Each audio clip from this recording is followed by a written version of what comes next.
What I'm talking about today is the good, the bad, and the ugly truth about plastic.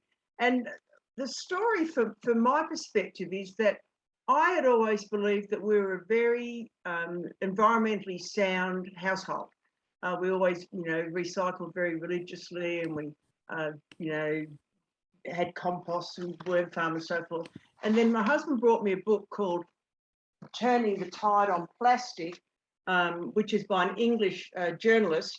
And I was really shocked when I realised the truth about plastic and what it's doing to our environment. So it set me on a path, a mission, and I've been giving presentations and talking to anyone who invites me ever since to spread the word, because I think that as a community, most people try to do the right thing, but in fact, we don't know the truth about what's happening with our plastic.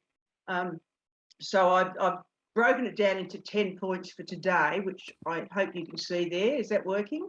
Mm-hmm. Yep, excellent. Mm-hmm. And after I got onto this bandwagon, I joined the Surfrider Foundation, which is, and I joined them when they were accrediting local businesses as ocean friendly. And that the focus of it was that if you were, mainly it was sort of cafes and takeaway food shops, that they would stop using single-use plastics, no plastic bags, bottles, straws, containers, all that kind of stuff. Then they were accredited as ocean friendly, and Surfrider put them, promoted them. And we had nearly 100 businesses up and down the northern beaches. And that's when I joined them, that's what I joined to do. But then COVID hit, and of course, everybody went back to disposable. And one of my colleagues said she felt like her previous 5 years had just been completely wasted because so much more disposables were introduced. So I think that I want to start by just saying the facts, what we really need to know. I'm sure that everybody knows that plastic is made from oil, but it's only made from newly extracted oil. So, by definition, plastic is a consequence of more fossil fuel mining. So that in itself is a bad thing. But of the 320 million tonnes that are produced every year, only 9% is recycled. And that's the thing that really shocked me. I had no idea, because we've been led to believe for decades that recycling is the way to go to get rid of our plastics. But what I also realised, that plastic doesn't break down organically.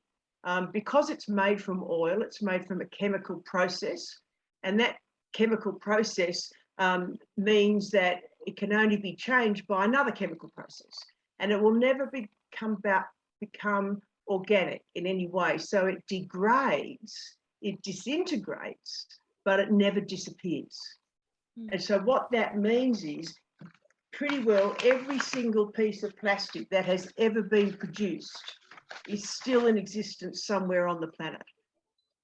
And because of that, it never goes away. So if we've got 320 million tonnes being produced every year and less than 9% being recycled, that's hundreds of millions of tonnes, which is somewhere in our environment. And it breaks down, but it never disappears. And also, because it's much cheaper to make new plastic than to recycle it, there's no incentive for the oil companies and the packaging companies and the plastic and chemical companies. There's no incentive at all for them to do anything other than just keep producing it. So that's one of the real problems that we find that we're left with. The key point about it not being biodegradable, that means that it is not able to become any sort of organic material, again, because it's a chemical process.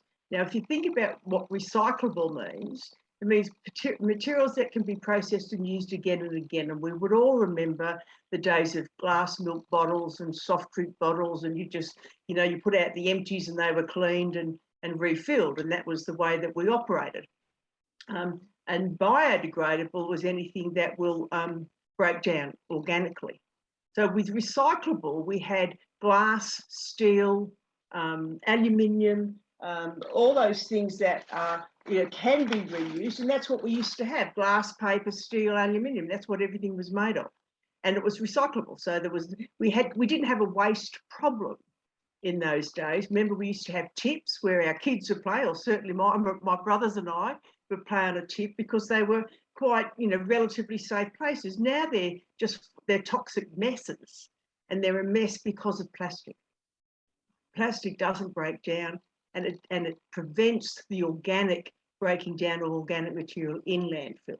So it's completely counterproductive to be treating our plastic as waste the way we were treating the recyclable. But it is degradable, and this is something that you need to be aware of when you're shopping. You'll come across things that are described as 100% degradable, and that somehow makes you think, oh, this is good, I'll buy this. All that means is it's plastic. Okay, so anything that's degradable is plastic. Biodegradable is different, that's organic material. But plastic is never biodegradable because it's not made organically and can't break down organically. So what happens with degradable means it breaks down, it degrades, it might even disintegrate, but it doesn't disappear. It becomes microfibers. We've all heard about microfibers and microbeads and so forth, but it becomes microscopic particles. And we have it in the air. We breathe it in. We drink it in our water. Every time you wash synthetic clothes, you are washing microfibers directly into the waterways. If you ever use any of those washing machine or dishwasher tablets, the little tablets you get they are wrapped in plastic. So as soon as you put that in your washing machine or your dishwasher, you are washing straight into the waterways microscopic particles of plastic, straight away. And there's just so many things that we're using and we are unwittingly discarding into our environment without even being aware of it. So that's the key thing is to understand that degradable means plastic. And a lot of the packaging we come across, you read all sorts of things. And I've certainly been on a journey, and I've been caught a few times by buying something. I read everything very carefully, and then you'll find that you've got to read it carefully, because remember how we all got conned by anything being called green? For years, it was just a green bottle or it said green, and we thought, yippee, this is good for the environment. Don't believe it. You've got to look very carefully. If you read something that says biodegradable in 36 months, not right. It's plastic. Biodegradable breaks down within 12 months. So that's actually misleading. It's probably false and misleading representation. A lot of that happening. We don't seem to have anybody taking them on in the courts about it, but there's no doubt there's a lot of advertising and promotion of plastics in a form that lets us think that they're degradable or recyclable or whatever.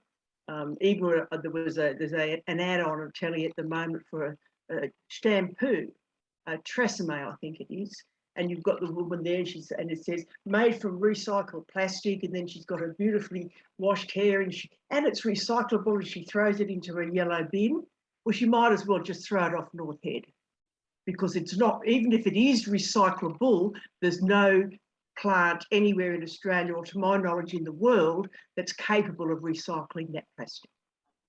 So we have to be really careful about what we're buying, because a lot of it is misleading.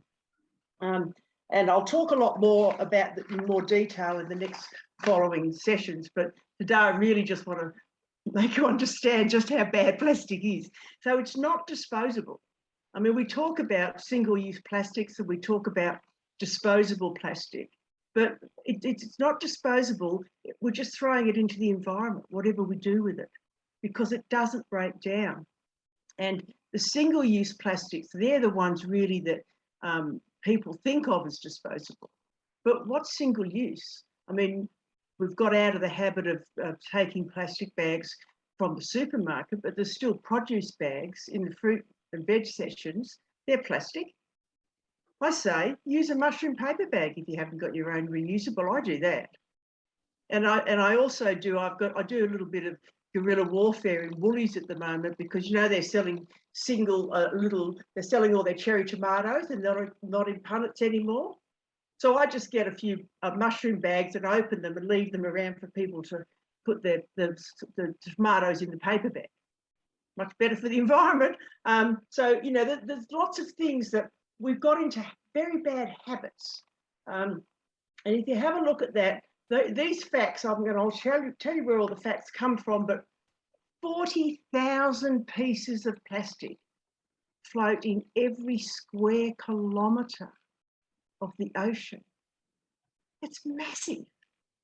Every single piece of plastic that you have used in your life still exists somewhere. So the need we have to reduce our plastic use is so important, because we can't rely on the governments. We can't, I mean, New South Wales still hasn't banned plastic bags. They have in India and in Kenya, they banned plastic bags, but New South Wales still hasn't managed it. So we can't rely on the government, we can only rely on ourselves. And that's one of the things that's really been brought home to me by all of this, is I just need to look at what I'm personally responsible for, what leaves our household and where's it going, how much is going to landfill, and you know and by reducing what we're throwing out, we're minimising our own plastic footprint. The stats show that on average 5 kilograms per person per year is discarded by Australians into our waterways. 5 kilos a person. And what are we? How many million people are we? I mean, that's a massive amount. And nearly everybody has no idea they're doing that.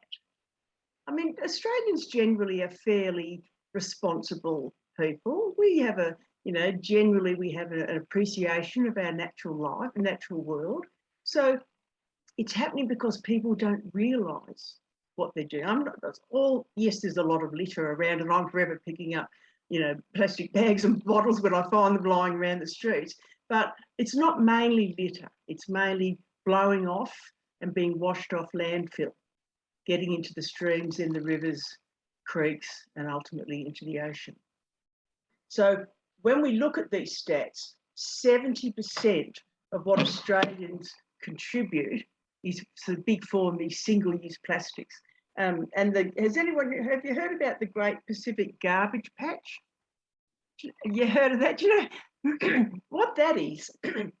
It's a natural phenomenon that is developed because, as the rubbish gets into the water, and again, the statistics from Tongariro, I'll tell you about them shortly, show that most of the rubbish in the ocean comes from within 2 kilometres inland. So it's coming from the land, it's coming from us, from our streets, from our landfill, etc. And what it does is, once it gets into the ocean, it follows the currents and develops into a vortex. And we've heard of the Great Pacific Garbage Patch. I was horrified to realise that when we talk about that, we're talking about the Great North Pacific Garbage Patch. There's also one in the South Pacific, there's one in the North and the South Atlantic, and there's one in the Indian Ocean. So we have 5 great ocean garbage patches. And the North Pacific is 80,000 tonnes, and they believe that it's something like 3 times the size of France. And that's just one of the 5. So, you know, it doesn't go away, but that's where it ends up. And then, of course, as it breaks down with the currents and the ultraviolet and so forth, it gets lower and lower into the water. It's been found in the Mariana Trench, the deepest part of the land. It's been found in the feces of walruses and polar bears. You know, it has devastating effects of the marine life. And we've seen, increasingly, we're seeing now that David Attenborough has realised if he doesn't say something, nobody's going to do anything.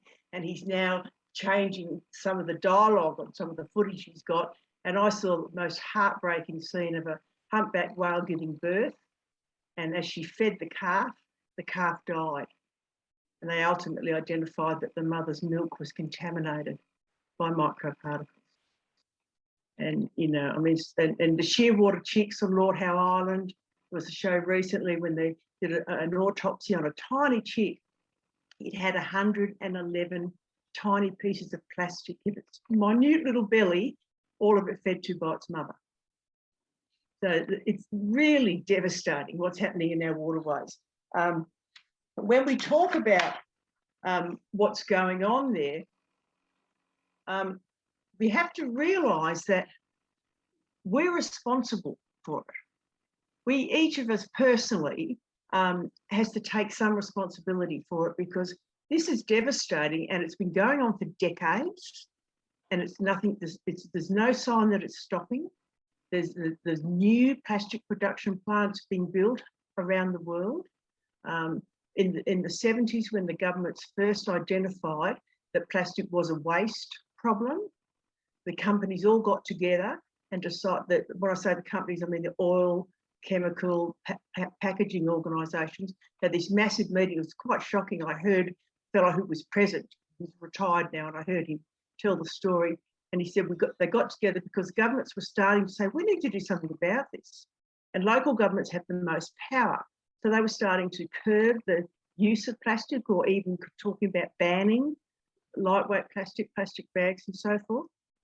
And so the companies got together and said, we've got to do something about this, otherwise our massive profits are at risk.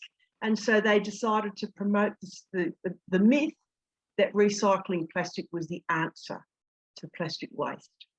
And in the 1980s, they spent $50 billion in 1980s on an advertising campaign worldwide. And that's why we all think that recycling is the answer. It's the last of the options. And we still see that today, like that tracer may add, it's still misleading. And in fact, we've also seen an increase in production of plastic over the last decade or so. I mean, remember when we used to buy a pair of scissors and it would just have like a paper tag with the price on it? Now it comes in a hard plastic package, which you need scissors to open. And so many things are being packaged more and more in plastic. So there's no sign of it abating. And that plastic, of course, is as bad as all plastic. It's never going anywhere. You have a look at this, why it's so bad in the water is that, let's say, the animal, it's easily mistaken for food. We've seen, what a plastic bag looks like in the water, looks like a jellyfish.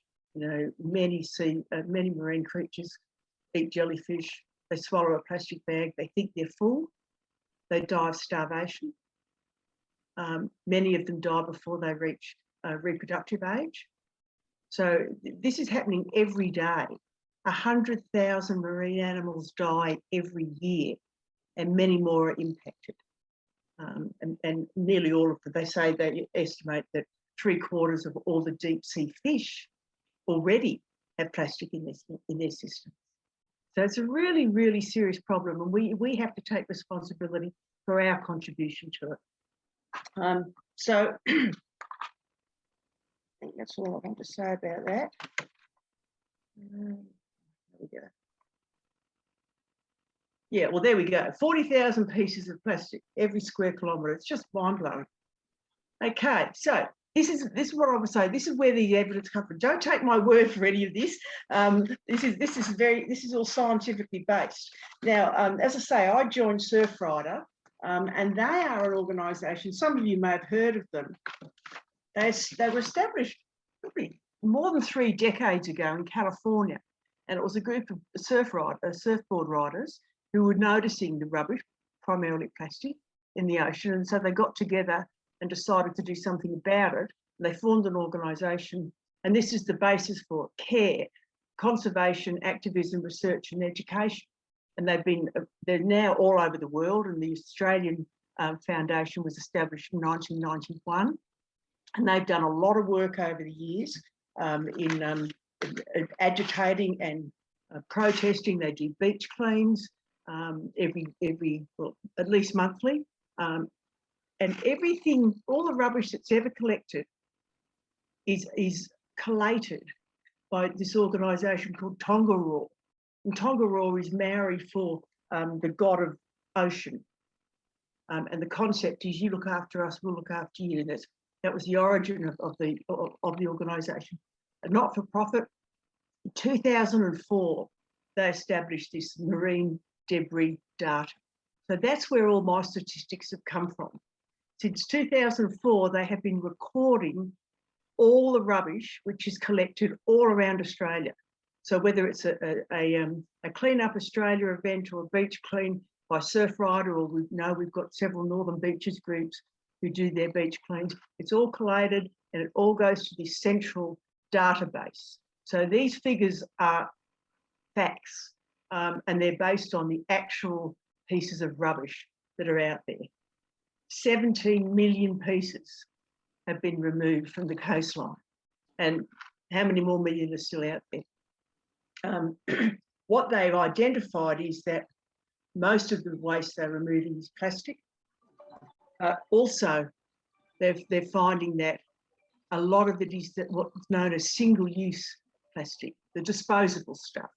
And if you think about it, a lot of the plastic we have in our homes is packaging, which we throw out pretty well as soon as we get home. If you buy carrots in a plastic bag, you bring them home, you take the carrots out, you throw the bag away. Well, just don't buy them in a bag, buy them singly. Straight away, you solve that problem. All your fruit and veg, don't buy any pre-packaged fruit and veg. You know, you get the food tray with the zucchini and the cling film. As soon as you get it home, cling film is one of the worst. And the food trays, doesn't matter what they say, or the little circles and numbers, it's all made up. None of them are recyclable. None of them at all. Not a single food tray is recyclable. So there's a lot of things, little things like that. Just stop and think, and we can make a difference. The nets, you know, you get a little net of limes or something. Same thing, that's plastic. And you can imagine the net in the water, how the threat that poses to all sorts of animals. You know, we see baby turtles who get a piece of plastic around one of their flippers, and as they grow, of course, the flipper becomes just mangled or useless because the plastic just tightens around it. We saw that terrible footage that David Attenborough had of a sperm whale with a bucket on its head. Can't get it off. And as the whale's grown, the bucket's just restricted its growth. So there's hundreds, thousands of terrible stories about that. Also, sea bins are another good thing to know about. Sea bins were, again, invented by surfers and two local Northern Beaches boys, actually, from Newport. And what they did was they, again, seeing all this rubbish out at the sea, it's a bit like a garbage bin, but it floats and it's attached to jetties. So it's designed for marinas and wharfs and so forth. And they're currently running a Sydney, well, in fact, it's just finished. They did a 12-month trial running the Sydney City project, and they had 14 sea bins around Sydney Harbour. And in 1 month, they collected over 1,000 kilograms of plastic rubbish in 1 month. Okay, and what they've had to do is they've actually had to add, because of COVID, a different category, because of course they categorise everything else because it all goes to Tongariro, but they've found that they had to have a new category, and they've called it medical equipment, which of course is disposable masks and rubber gloves, which we've had since COVID. And the best figures that I've got, and this is only last year, 1.5 billion disposable masks in the ocean last year. So we have to wear masks, just use reusable ones. And if you have got disposable ones, leave them in the cupboard, don't use them. And if you are going to dispose of them, make sure you cut the elastic on each side so that the bird doesn't get tangled in them. We've seen some terribly sad footage of seabirds tangled up and dying from the masks. That's just one problem. It doesn't matter how much plastic's in those, they're a threat of themselves. But, you know, whenever I see someone wearing a disposable mask, I freak out now. And the same with takeaway coffee cups, because you might remember with Craig Rucastle's War on Waste, he was talking, this is 2018, so 4 years ago, we had over 1 billion Australians, 1 billion takeaway coffee cups a year. Okay, and most of them we've had for what, 20 minutes, and then we throw it away. Because they have to hold hot water, they have a plastic and a cardboard mixture, so they're impossible to recycle, or very difficult to recycle. And everybody got very conscious after that, and we used to have keep cups everywhere. And then, of course, COVID hit, and now people have gone back to those takeaway coffee cups. So I don't know if any of you use takeaway coffee cups. I don't, but a lot of people do. So if you've got someone, I recommend this as a gift. This is a silicone one, keep cup, but it's also a collapsible one. I got these at Aldi. They were $7. I picked them up for $4 on special. It folds away like that. It's got a really good lid so that it won't leak. Wonderful gift. We can't see it, Val. Have to Oh, hold. okay. You'll have to change your angle a bit, yeah. Yeah. That's How's better. that? Yeah, that's better. Okay, so it's collapsible. It's silicone. It's really sturdy, and when you can fold it away and put it in your handbag or your briefcase.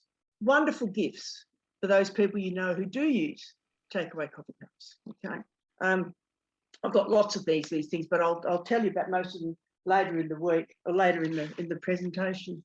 Okay, so what are we up to? Okay, let's talk about the worst offenders. This is Australia. Australia has a very high record.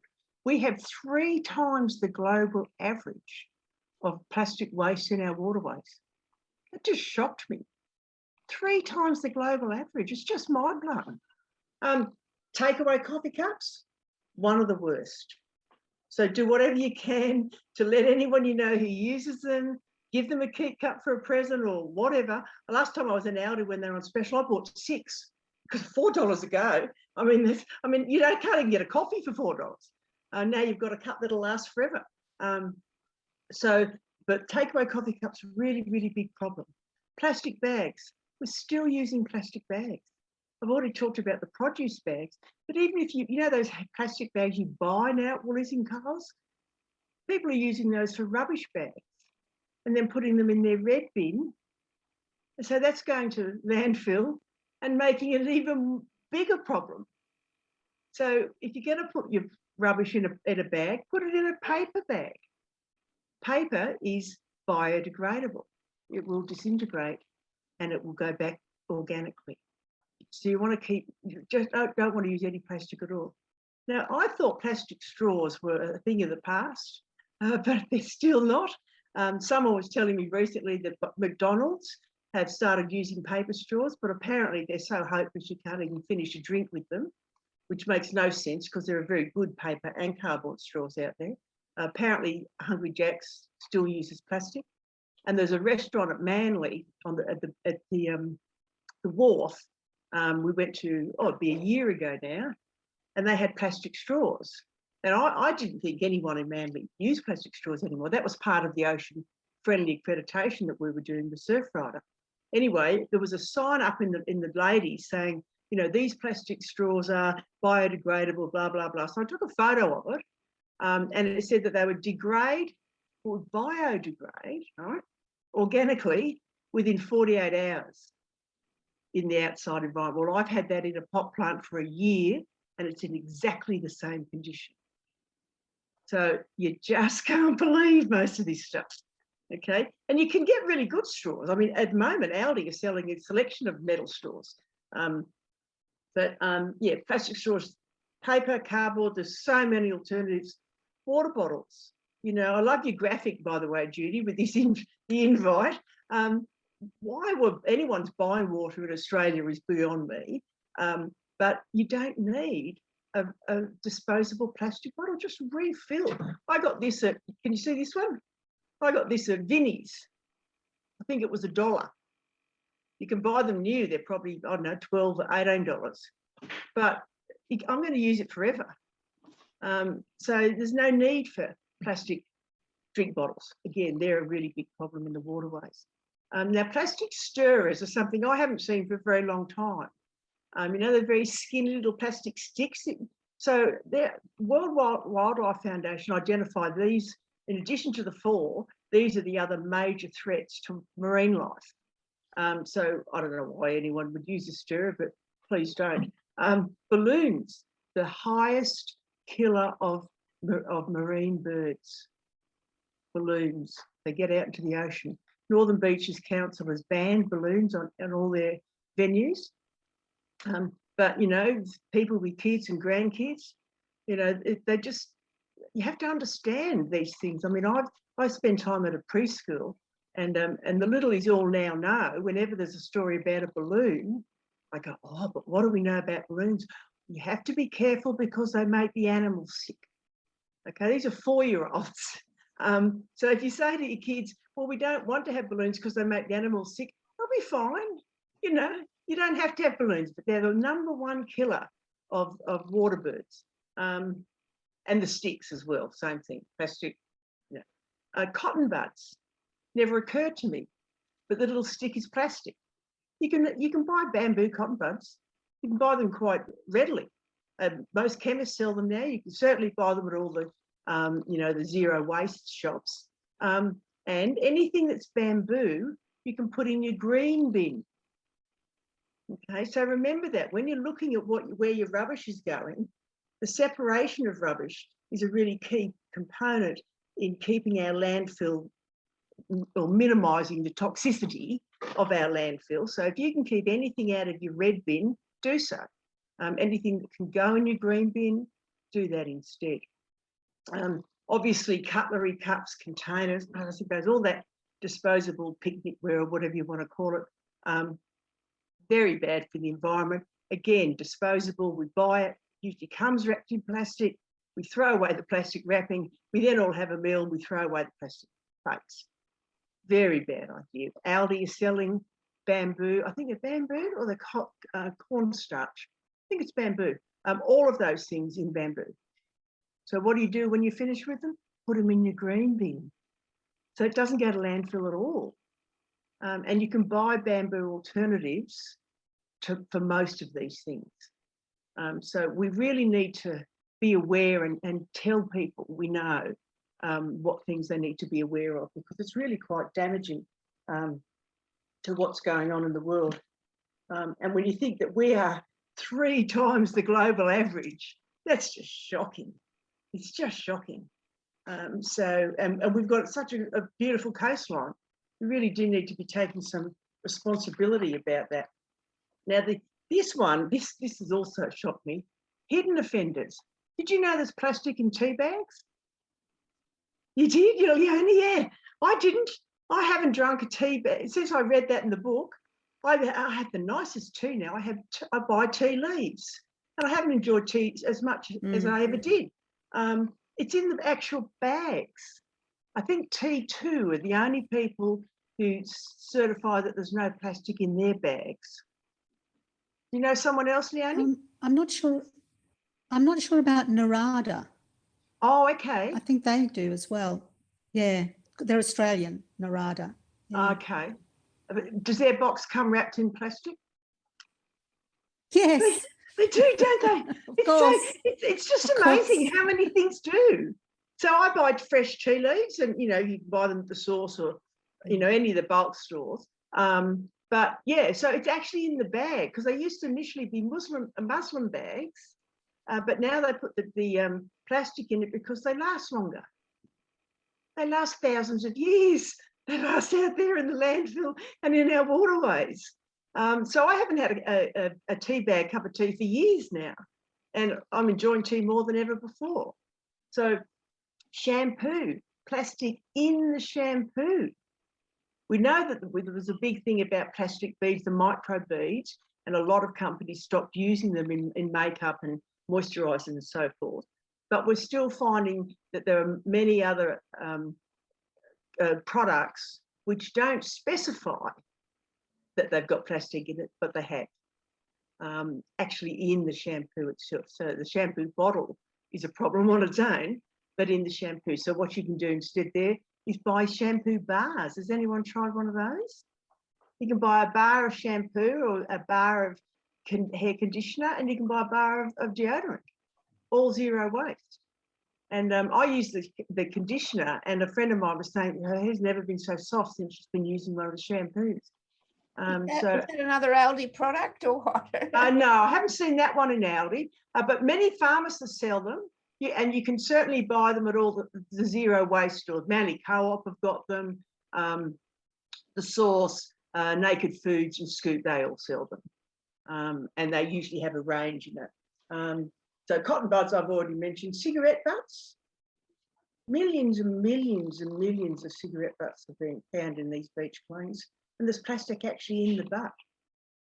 So, you know, I mean, people haven't given up smoking yet. But this, you know, there's probably less cigarette butts now than there were probably 20 years ago, I imagine, but they've still got plastic in them. Now, the sponges and the scrubbers, if you think about Chuck's wipes or the, you know, the Scour scrubbers that you buy, first of all, wrapped in plastic. But secondly, they're made of plastic. So every time you wash and squeeze it out, you're squeezing micro particles into your waterway. And then when you throw it out, it goes into your yellow, your red bin, which means it goes to landfill. So the alternatives are coconut scrubbers and bamboo cloths. Now, these are the most wonderful thing. I'm giving everybody these gifts. These are bamboo multi-purpose wipes. So they're about the size of a paper towel, but they're made from bamboo, which means they're reusable. They're actually machine washable. And when it gets to the point of being manky, you put in your green bin, compostable, never goes near landfill. You can get scourers, and you can get these oh yes, Leonie. Sorry, where do you get those from, Valerie? I got these online. I got these. Okay. This is a company called Space White. And my last slide, I'm giving you some addresses, some online shopping addresses, because I've been caught. You know, I bought all these. I bought a whole collection of recycled plastic produce bags, and they're all different sizes. So you get your fruit and you can wash it in the tap and then put it straight into your fridge, and it keeps it fresh. So I thought, great thing. So I ordered them, came wrapped in plastic. Such a shock. But now, so I've learned the lesson. So all the addresses I'm giving you are appropriate packaging when you get it online. And most of them are Australian as well. I think they probably are all Australian. There's some great innovative material out there, lots and lots of product alternatives. And I'll give you those details. But the other one that's really good, and this is coconut scrubbers. Okay? They're made from coconut fibre. They are in Aldi at the moment, Judy, and they've got them on special, 3 for $3. I gave my next door neighbour for her birthday a couple of weeks ago. I gave her one of those bamboo cloths rolls and a box of the scrubbers, and she's ecstatic. She just loves them. Again, they last forever, the scourers, but when they finally give up the ghost, in your green bin. Straight away, we're keeping things out of landfill. All your microfiber materials have microfibers in them, microfiber jumpers. Every time you wash them, it's going into the waterways directly, or synthetic fabrics, the same thing. And I already mentioned those tablets wrapped in plastic. You're just sending it straight out into the waterways as soon as you dispose of it. Okay, so what can you do? Give up the worst offenders if you haven't already. Okay, and tell people. As I say, I've got a whole range of different produce bags, but if I run out or if I forget to take one, mushroom bags, you know. And when I shop in the supermarket, I take a bag. If I'm buying potatoes and onions and carrots, I put them all in the same bag, and then I just empty them out at the counter, and then they just weigh them. And so I'm not taking any plastic home. I don't take any packaging home. And in fact, I don't buy anything that's wrapped in plastic. And I have managed that for several years now. Milk is tricky. You can't buy, you can buy 600 ml in a carton. Cartons are fine. So you can get a 600 ml or a litre. But if you've got, you know, lots of kids, as many families have, they're buying 2 litres, 3 litres a time. There's no alternative. But you can get really beautiful fresh milk at Manly Co-op, which comes direct from the farm, and they sell glass bottles there. So you can take your own glass bottle and refill it. And that's really beautiful milk there. Yogurt's also a problem. It doesn't come in anything other than plastic. So I only ever buy the litre containers because those containers are very useful, and I reuse them. If I make some stock, I've got a litre of stock in the freezer, that kind of thing. But I have managed not to buy plastic packaging pretty well across the board. When I go to the supermarket, which I don't do so much, I only buy things in glass or in tins. When I go to the butcher, I take my own containers. I go to the fish market, the chicken shops. Everybody's quite used to it. I went to a chicken shop in Warriewood a few months ago, and I, handed my container. I had 3 of those at a kilo of that. And she said, "Oh, it must be bring your own container day today." So I was so pleased to know that people are increasingly doing it. And the butchers just go, "Oh yeah," they just put your container on and they weigh it. And I've had no pushback. Only in the supermarkets I get a bit of pushback. So that's why I don't shop there. But I can go to a deli, I can get the chicken, fish, everything, and I can get exactly what I want. I say, "Can I have that chop and those 2 T-bones instead of the ones they've packaged up for me on an unrecyclable, food tray covered with cling film, all of which is going to go, straight off North Head." So that's what we've first got to do. We've got to give up the worst offenders. We've got to choose to refuse the plastic packaging. And you can, and in the later presentations, I've got a lot of tips about the alternatives and where to get them and how to, so I'm not saying change where you shop necessarily, but how you shop. Just think beforehand. Buy peanut butter in a glass jar, not a plastic. Just things like that. Okay, now you know that every single piece of plastic you're throwing out is going to end up somewhere in the planet. It's another incentive to think about it more. And so you can change your shopping habits. You can choose alternatives to plastic. There's all those alternatives: glass, paper, cardboard, bamboo. Buy your pasta in a box. Barilla. I've got one here. I don't know. Barilla pasta, complete range of all pastas, comes in a box. Everything else comes in a plastic bag. It's got a tiny little plastic window in the box. And I read an article not long ago saying that Barilla have announced that they will, their next production, they will no longer have that window. So there are lots of good things happening. There's a lot of development, but we've got to take responsibility for what we're bringing into our household and what we're discarding. So I've mentioned using your own containers. It doesn't seem to be a problem at all. My husband does it too. He's not fussed, and every now and then if he gets a bit of pushback, like because he tries it in Woolies a lot. I've given up on Woolies. I just go to, there's 4 butchers around here that I've just gone into, and I've never had a comment other than, "Oh gee, that's a good idea." And he still tries it in Woolies. And occasionally he gets pushback, but if he's buying prawns, he just says, "Oh mate, it's just for bait," and they give it to him. But also what he did the other day was he went into Woolies, he wanted some bacon. He said, "Just wrap it in the paper. I don't want a plastic bag." And they gave him a strange look, but they did it. Okay, so we can make these changes. Think about what's going in your red bin and what's going in your yellow bin. Because what I've recently discovered with Northern Beaches Council is that if the yellow bin is contaminated by things that are not recyclable, the whole bin goes to landfill.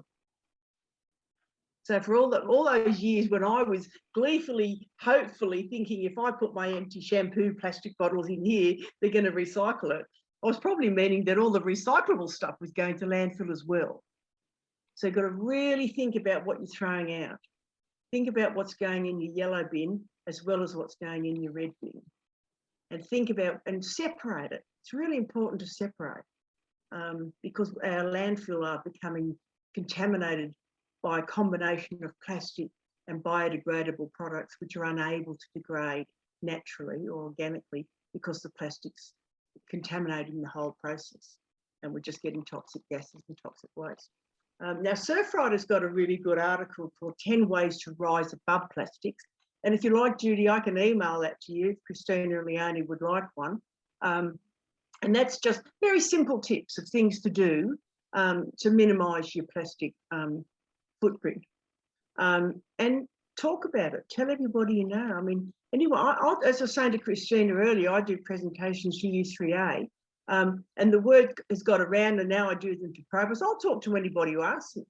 And I'm trying to spread the word as far as possible because I genuinely think that most people think they're doing the right thing.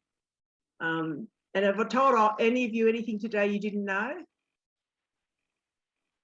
Yeah. Heaps and heaps. I know, it's shocking, isn't it? It's a really sh- shocking. It's a shocker. And I think that it's the companies that need to be, or the workers in the companies perhaps, or the companies are to blame in a big way. They are absolutely, and it's deliberate. It's absolutely specifically deliberate. Yes, Christine. Well, we have, I think housewives become more and more. Can you hear me? My sound Yes, I is can. pretty- Yes, that's good now. The companies have to give the incentive. They have to be the one that started. We can do our bit, but we do one little step and they destroy it with one introduction of a new product with more plastic than ever before.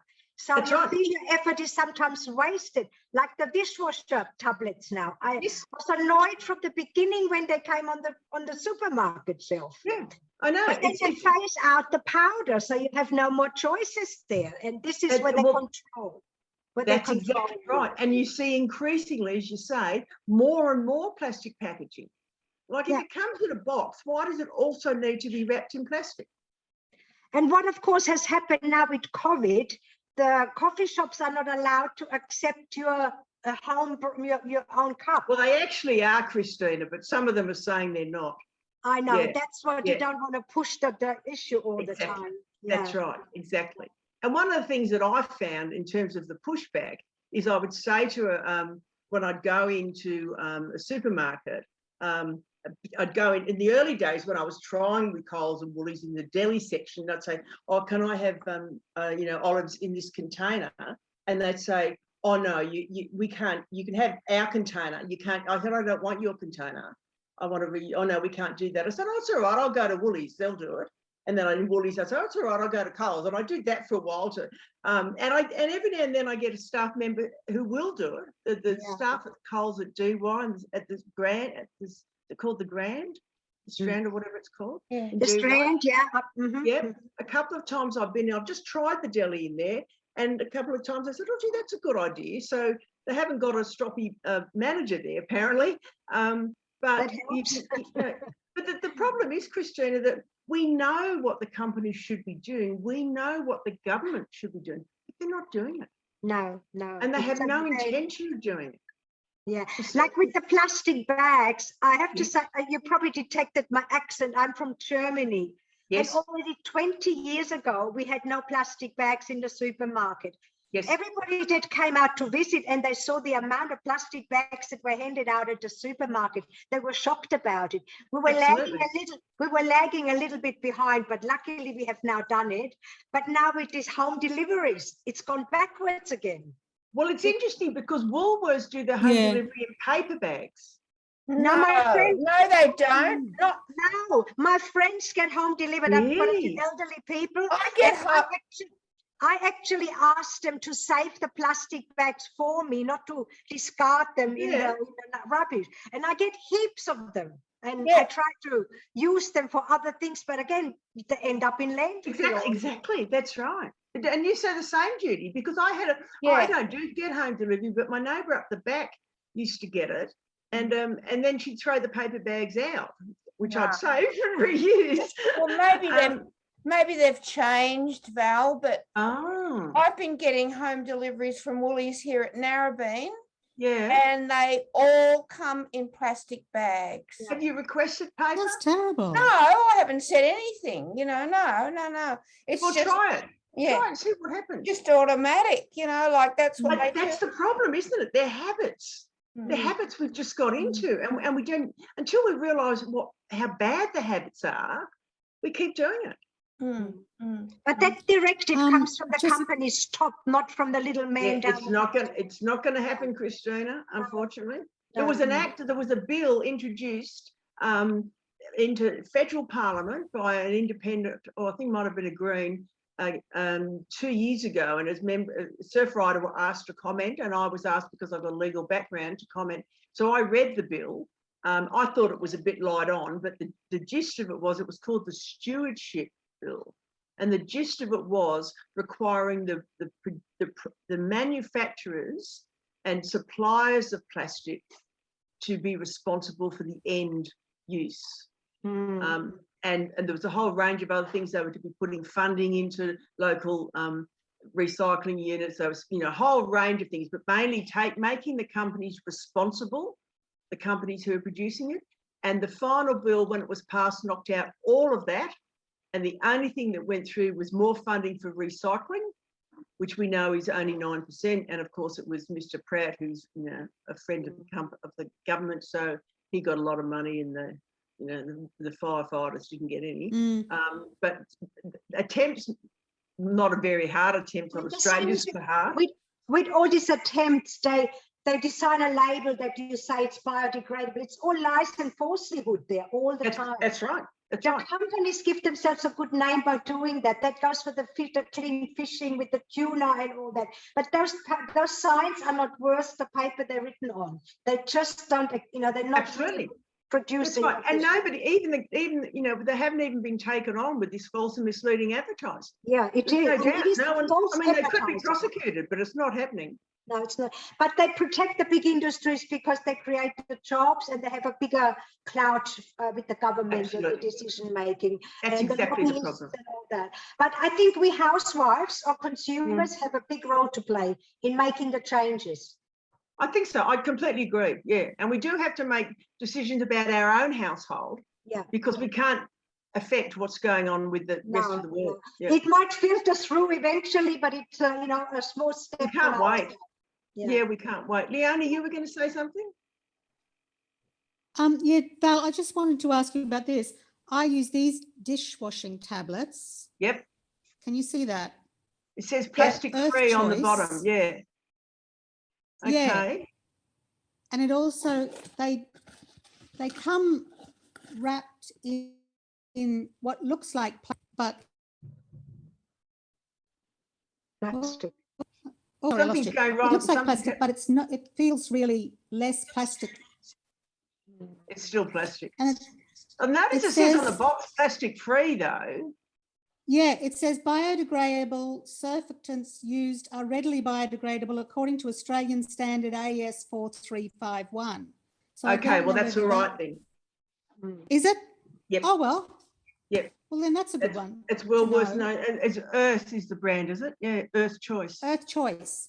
Yep. Great. I look out for that next time. I'll make a note of that. They're not any more expensive. Half the time they're cheaper. Yeah. And is that an Aldi one too, is it? Oh, you can get them in Woolies and Coles. Oh, okay. Yes, well, that's standard, Leonie. There's actually two standards only. If it's not that standard, it's not. It's plastic. Well, that's good to know. What is that standard again, Leonie? What was the number? AS 4351. Okay. Thanks. Look. Oh well, that's good to know. Thanks for that, Val. Yeah, that's very worth knowing. Thank you. Yeah, so I mean, we've got to do. Can I just say something, Val? Yes. In the old days, when I was a kid, you used to have those grocery shops where you just go in and you buy like everything in bulk. They'd weigh it and then put it in a thing and they'd give you a paper bag to take home with you or whatever you had to do. But things have changed so rapidly with this like packaging thing, like everything's got to be shrink wrapped and, like because of vandalism, I don't know why, so you can't tear it apart. And the oldies, there's no way in the world you can even tear it apart. As you said, you need scissors to open things, I mean, there's got to be a way that housewives or just the public just generally can refuse or have an alternative, like I don't know. Well, there you go. Look at that screen. Look at that one up there, zero waste shopping. That's where you can do it. You can go into any one of those. There's many more, but I've just put the relatively local ones up there. You can go in there and they have paper bags. Or you can take your own containers. Doesn't matter what they are, glass or plastic, it doesn't matter. I saw a woman in there the other week and she had 4 yogurt containers. And she's got nuts in one and flour in another, and she's reusing. That's what we've got to do. We've got to reuse, refill, repurpose all the plastic containers we've got and try to throw none out. But at all these The shops, co-op in Manly is very good. Yeah. yes, the co-op in Manly is wonderful. Yeah, but there's a Yeah, Naked Foods very just good. round the corner in Manly as well. And you That's get a right, yeah. discount for taking your own containers. In Naked Foods, you get Yes. a 20% discount first Monday of the month. First Monday. And most of them you get points as you go. So every time I go into the Source at Balgala, they say, "Oh, you've got $1.41. Do you want to use it now?" So you just knock that off your thing. And because you're buying by weight, you can buy 100 grams or 300 grams. You don't have to buy the kilo bag of rice that Aldi or anyone sells that comes in plastic. And you can choose your rice. You've got grains, everything you need for your larder, you can buy there. You can also buy the straws, toothbrushes. Think about toothbrushes. How many toothbrushes, plastic toothbrushes, do you go through a year? Think double that by what, 15 million households. Yeah, but Bamboo toothbrush. electric toothbrushes is what The I. electric toothbrush, yeah. Well, I mean, there's some things that you can't change. You've got to do what works for you personally. But I've never used an electric toothbrush, so I've been using bamboo toothbrushes for years, and I put them in my green bin. You know, so It seems to me the green bin's the go. You know, like, well, it is. we really should get a larger green bin and minimise the other bins. But it's not a bad idea, Judy. And do you know, there's only one council in Sydney that does it. I'm pretty sure it's Campbelltown. And you put your food scraps in your green bin. And when they introduced it, it took them a while to educate everybody. And this was featured on Craig's War on Waste. And what they did was they went round in the first few weeks and they inspected the bins, and then they put a sticker on it saying we didn't collect it because, and then eventually they go and have a chat to the householder. And now they're doing it. And so all the green bin has all your garden waste and your kitchen waste, okay, no plastic in it. And then it's composted, and there's a local industry and local employment, and they're selling compost, and the council's making the money, and they've saved $7 million a year in rates.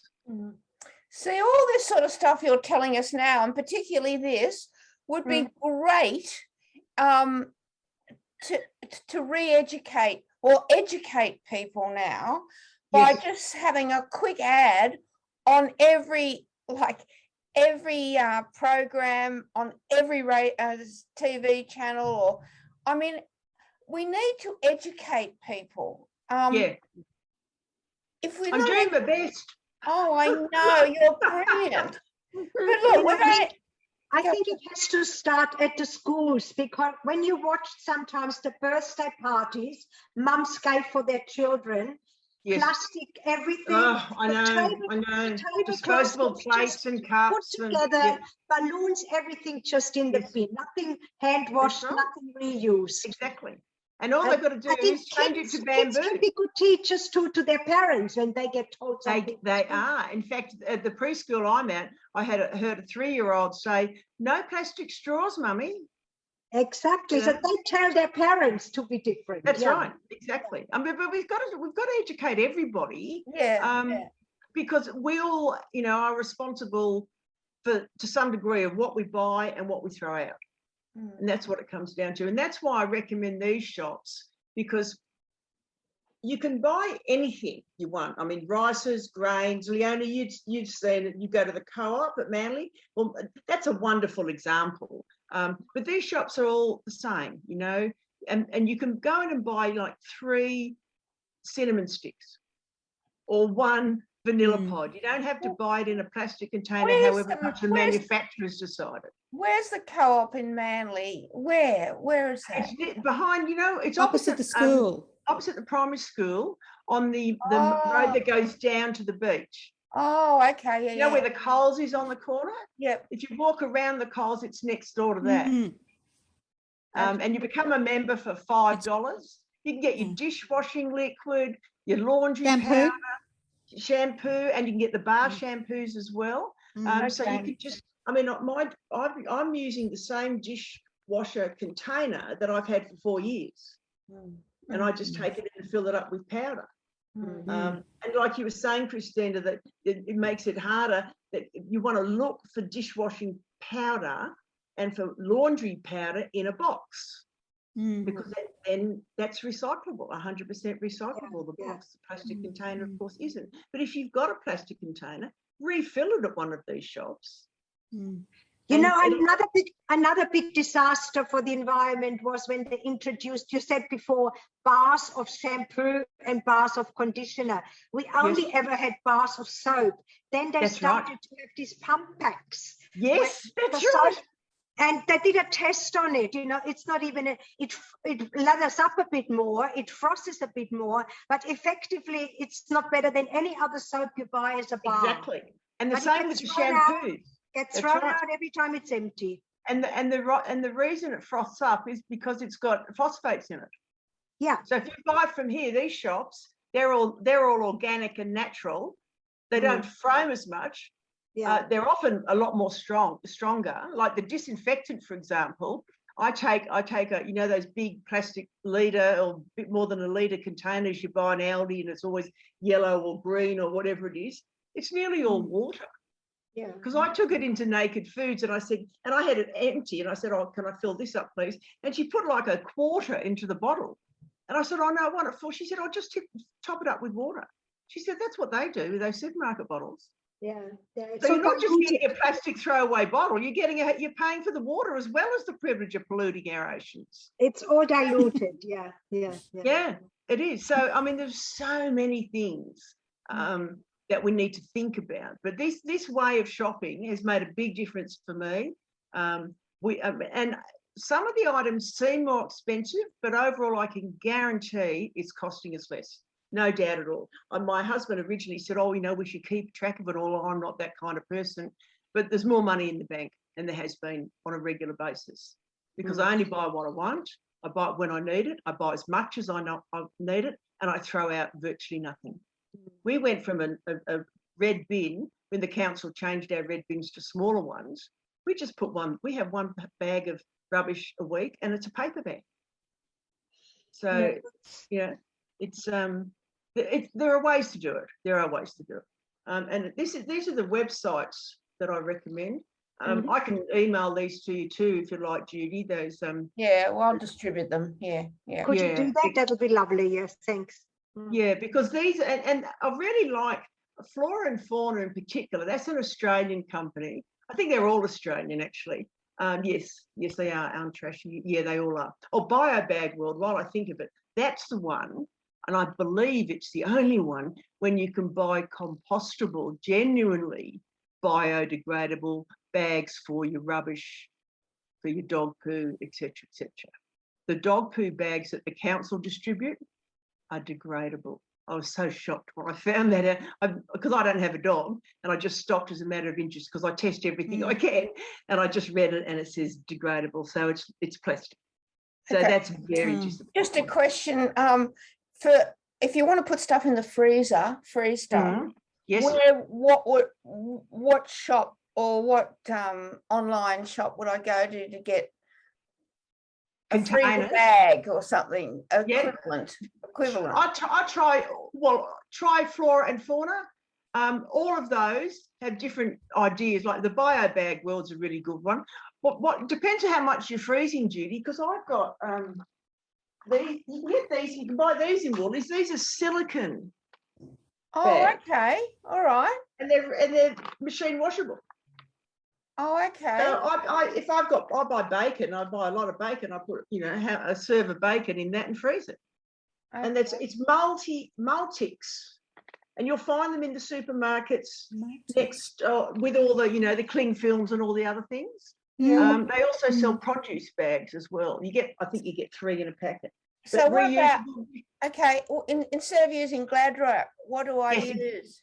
Well, you can use that. You can use these silicone lids, stretch over. They come. I've got those too. They're like shower caps. Yeah, they're like shower caps. Right. Yeah, and that you get a nest of them of different sizes. Again, machine washable or dishwashable rather. You've got there's actually a new, really innovative discovery. A couple in Melbourne have discovered a way of making an alternative to cling film, which is a biodegradable product made from potato waste. Oh, okay. So they've been doing this research, and they've identified, they wanted to, you know, use the waste, not make more waste. And so they've partnered with a local company, a local farmer. I can't remember the details now. But this young couple both gave up their jobs to promote this business, and it's doing really well. And they started out at making it a domestic style, and now they're working on industrial, because you see, you know, you get all these pallets all wrapped in cling film. Imagine how much damage that does. So they've come up with that. So there's lots of innovative stuff out there, but these websites are really good to have a browse through, because they have a whole range of different products. They come beautifully packed in a box with no plastic, with nothing else, and usually a note saying, "Hi Judy, thanks for shopping with us," and by the person who actually packed it. Oh, Yes, Leonie. Val, can I just put a plug in for Who Gives a Crap? Oh yes, good. Yeah. They're absolutely brilliant. You know, the toilet paper comes all wrapped in paper in a box. They deliver it to your door, and half the money from them goes to places overseas so that they can have toilets and have water and everything. Yes, they're very good. And it's no more expensive than what you buy at the supermarket wrapped in plastic. Yeah. And it's just fantastic. It is good. And you know what else has happened, Leonie? Just recently, Kleenex have started selling bamboo toilet paper wrapped in paper in the supermarkets. I bought some the other day. Yes. I've got a packet here. I bought 2 because they were on special, and they were $6. So there you go. And wrapped in paper. Yeah. So, you know, there is progress, but it's the only toilet paper in the supermarket that's not wrapped in plastic. And that's why I knew about Who Gives a Crap, because I didn't want to buy anything wrapped in plastic. But now you can get that Woolies and Coles.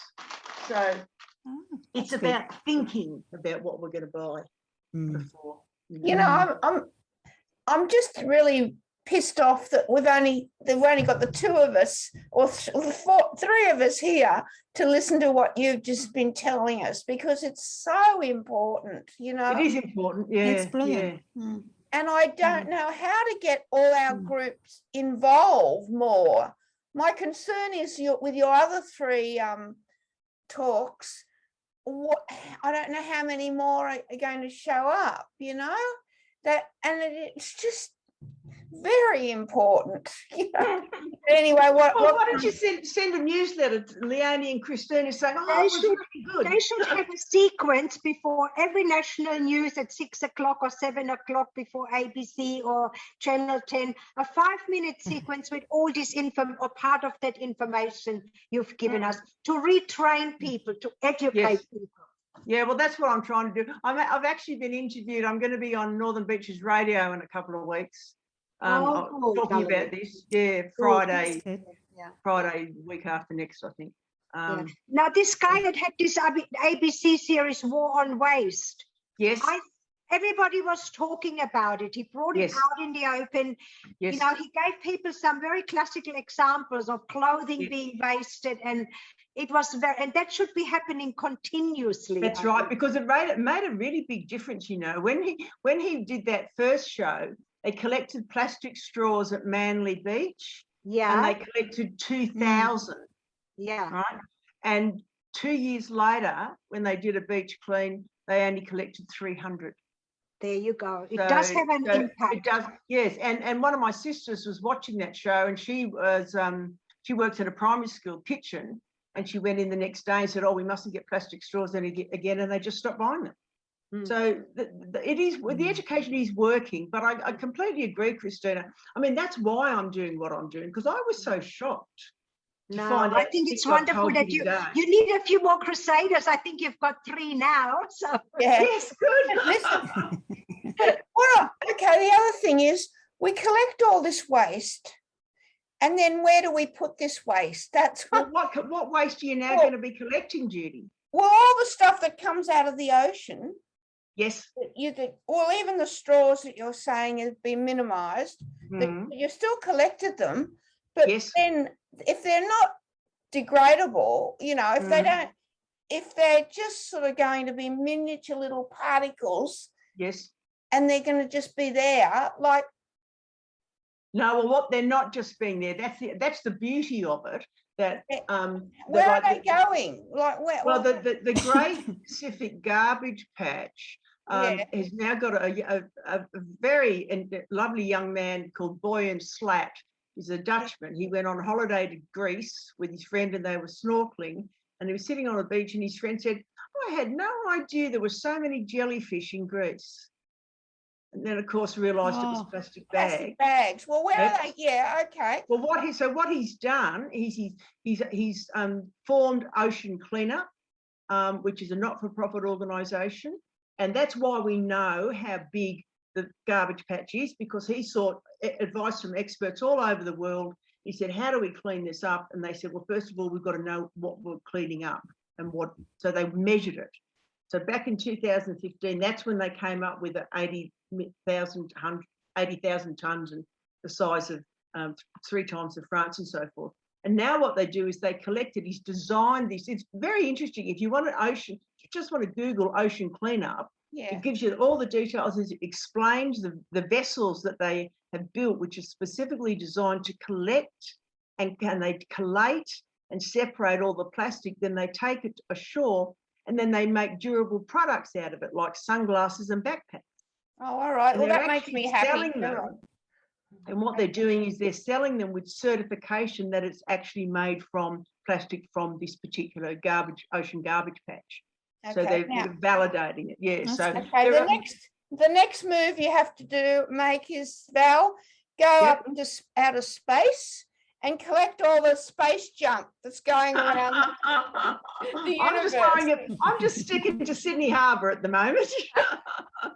It's a never-ending task, is it? Val, thank you. Actually, I would like to recommend a movie that I've seen on Netflix. My son put me onto it. We're all into environment.